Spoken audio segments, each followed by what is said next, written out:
Man, there's some silly people in this world, man. I'm talking about when I said it was some smooth brains before, it's some real smooth pecan brains. I mean, it's actually people out here that say, well, 3-0 in the finals is better than going 3 out of 8. I mean, that means you didn't even make it. You got eliminated before. How hard is that to understand? That's like, okay, well, Mike was 6-0. Well, if you played 20 years, you was actually 6-14. Because ain't the goal is winning, right? You said the ultimate thing was to win. You said the ultimate thing was to win the championship. So if you're getting eliminated, don't count out the other years that you won in the finals. You got to count those years too. Then I heard a dumbass analogy. Somebody say, well, that's like shooting threes. Would you rather be 3 out of 8 shooting threes or 3 out of 3 shooting threes? That don't even make sense. 3 out of 8, which means you actually got a chance to shoot the 3. 3 for 3, and that same comparison means you didn't even make it to the finals, which means you over there sitting on the bench. You on the sideline, so is sitting on the bench better?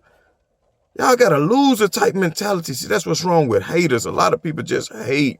They just mad. See, the difference between me and y'all haters is I still recognize Kobe greatness. I still recognize MJ greatness. I'm not hating on them. They was phenomenal players. MJ still the GOAT as of now. LeBron not finished yet. But when he do, he going to pass MJ in points. He going to pass him in assists. He going to pass him in rebounds. He going to probably pass him in MVPs. I think LeBron got another MVP or 2 left in him. He might get him in rings. Y'all don't know.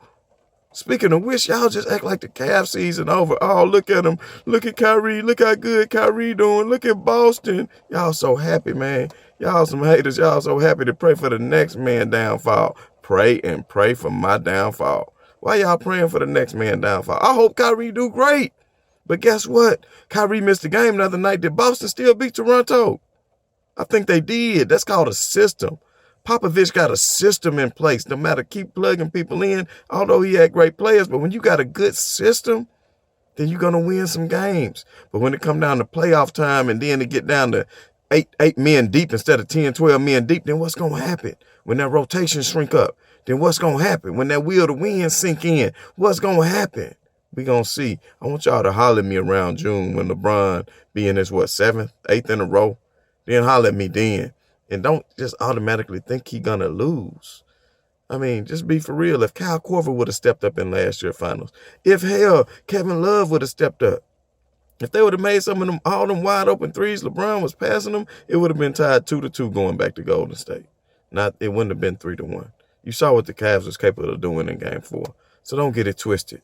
You know what I'm saying? Like I said, come holler at me in June. You know what I'm saying? This right on to the real and death to all you fakers, man. Do me a favor. Quit hating on greatness. Don't even try to compare Kobe to LeBron because Kobe missed the most shots of all time. He's not nearly as efficient. You know what I mean? He's a great player. I'm taking nothing away from him. Shaq was a hell of a person for him to ride his coattails to, but they needed each other. Just like Jordan needed Pippen. Isaiah needed Dumas and Rodman. You understand me? I mean, LeBron needed Wade. You understand? Bird needed McHale. You understand me?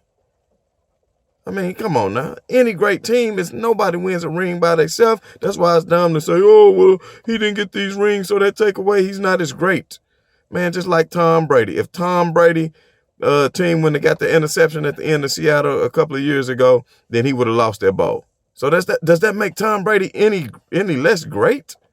No, he won the ring because the team won the ring. Get that through y'all smooth brains. And like I said, right on to the real and death to the faker, man. You hear me?